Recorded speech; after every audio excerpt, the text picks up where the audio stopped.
Welcome to my channel சகாஸ் lifestyle. இன்றைக்கி எங்கள் ஊர் ஸ்பெஷல் ஸ்லேபி மீன் வறுவலை பார்க்கலாம். செம டேஸ்டியாக இருக்கும். வறுக்க எல்லாம் காலியாகிடும். 4 ஸ்பூன் சில்லி பவுடர் போட்டுக்கலாம். இந்த சில்லி பவுடர்லேயே கார்ன்ஃப்ளவர் மாவு, மிளகாத்தூள், உப்பு எல்லாமே இருக்குது. அதனால் நம்ம மிளகாத்தூளில் ரொம்ப கொஞ்சமாக போட்டோமா போதும். ஒரே ஸ்பூன் மிளகாத்தூள் போடுறேன். 1 ஸ்பூன் மஞ்சத்தூள் போட்டுக்கலாம். இதுலேயே உப்பெல்லாம் இருக்குது, அதனால் உப்பு சும்மா லைட்டாக கொஞ்சமாக போட்டால் போதும். லெமன் ஜூஸ் போட்டு கலந்துக்கலாம். நல்லா தேவையான தண்ணி ஊற்றிக்கலாம் கொஞ்சமாக, பேஸ்ட் ஆகிறதுக்கு. மீன் கம்மியாக இருந்தால் சால்ட்டு போட வேண்டியதில்லை. மீன் அதிகமாக இருக்குது, அதனால் கொஞ்சமாக போட்டுக்கிறேன் தேவைக்கேற்ப. ஒவ்வொரு மீனாக எடுத்து கலந்து தடவி எடுத்து வச்சுக்கலாம். 15 மினிட்ஸ் ஊறட்டும். கலர் கம்மியாக இருக்குது, ஆனால் செம டேஸ்டியாக காரமெல்லாம் கரெக்டாக செமையாக இருக்கும். குழந்தைங்க நல்லா சாப்பிட்லாம். முள்ளெல்லாம் அதிகம் இருக்காது. சுவையான சுரக்காய் பஜ்ஜி செய்யலாம். நம்ம மியாவும் ஒயிட்டையும் மீனுக்காக வெயிட் பண்ணிகிட்ருக்காங்க கிச்சன் ரூம் ஜன்னலில். குக்கரை வச்சு ரீஃபைண்ட் ஆயில் 2 ஸ்பூன் ஊற்றிக்கிறேன். எண்ணெய் நல்லா சூடாயிடுச்சு.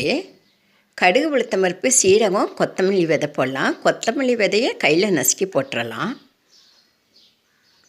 பொரிஞ்சிருச்சு. பூண்டு தட்டி வச்சதை போட்டு வதக்கி விடலாம். நல்லா வதங்கினது சின்ன வெங்காயம் கட் பண்ணி வச்சுருக்கேன், போடலாம்.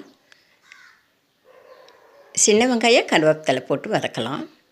நல்லா சிவக்க வதங்கட்டும். சின்ன வெங்காயம் இந்த பஜ்ஜிக்கு டேஸ்டியாக இருக்கும். டைம் இல்லைன்னா பெரிய வெங்காயத்தோடு சின்ன வெங்காயம் 2 கட் பண்ணி போட்டு செய்யலாம். நல்லா வதங்கிடுச்சு. தக்காளியை சின்னதாக கட் பண்ணி வச்சுருக்கேன், அதை பிழிஞ்ச மாதிரி போடலாம். நம்ம கையாலேயே பிழிஞ்சு போடுறப்ப டேஸ்டி தனியாக இருக்கும். தக்காளி நல்லா வதங்கட்டும். நல்லா கலந்து விடலாம். தக்காளியும் வெங்காயமும் நல்லா வதங்கிறதுக்கு கொஞ்சமாக உப்பு போட்டுக்கலாம். நல்லா கலந்து விடலாம். தக்காளியும் வெங்காயம் நல்லா வதங்கிடுச்சு. இப்போ ரொம்பவும் சின்னதாக கட் பண்ணி வச்ச சுரைக்காயை போடலாம். போட்டு நல்லா கிளறி விடலாம். தக்காளி வெங்காயத்தோடு அந்த சுரைக்காய் நல்லா அந்த எண்ணெயில் கலந்து வதங்கட்டும். சுரைக்காய் நல்லா வதங்கிடுச்சு. 1 ஸ்பூன் மஞ்சத்தூள், 1 ஸ்பூன் மிளகாய்த்தூள், 2 ஸ்பூன் சாம்பார் பொடி போடலாம். போட்டு நல்லா கலந்து விடலாம். தக்காளி வதக்கிறப்ப கொஞ்சமாக உப்பு போட்டோம், இப்போ கொஞ்சமாக போட்டுக்கலாம். போட்டு நல்லா கலந்து விட்டு கொஞ்சமாக தண்ணி ஊற்றலாம். இந்த சுரைக்காயிலேயே தண்ணி விடும், அதனால கொஞ்சமாக தண்ணி ஊற்றினாவே போதும். நல்லா கலந்து விட்டு புளி கொஞ்சம் போடலாம்.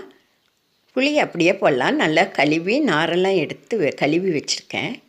அதை போட்டு தேவையான தண்ணி ஊற்றி கலந்து மூடி போட்டு 6 விசிலுக்கு வேக விடலாம்.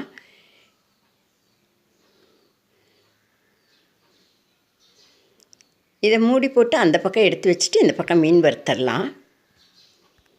நல்லா காஞ்சிருச்சு. மீனை போடலாம். எங்கள் மேட்டுடம் ஸ்பெஷல் ஸ்லேபி மீன் இது. எங்கள் மேட்டுடமில் எல்லா மீனும் ஸ்பெஷல்னு சொல்லியிருக்கேன். இந்த மீன் இன்னும் டேஸ்டியாக இருக்கும். வறுக்க எல்லாம் காலி பண்ணிடுவாங்க, அதனால் அதிகமாக தான் செஞ்சாகணும். அவ்வளோ டேஸ்டியாக கொடுக்கும். வாசனை ஊரையே தூக்கும். செம்ம டேஸ்டியாக இருக்கும். அது சுரக்காய் பஜ்ஜியோடு சாப்பிட்றப்ப சாப்பாடு, சுரக்காய் பஜ்ஜி, மீன் எல்லாமே காலி ஆகிடும். வீட்டில் இருக்க எல்லாமே டபுள் மடங்கு சாப்பிட ஆரம்பிச்சிடுவாங்க. கவனமாக மெதுவாக திருப்பலாம். ஒவ்வொன்றா வேகிறத எடுத்து இப்படி எல்லா மீனையும் வேக வச்சு எடுத்துக்கலாம்.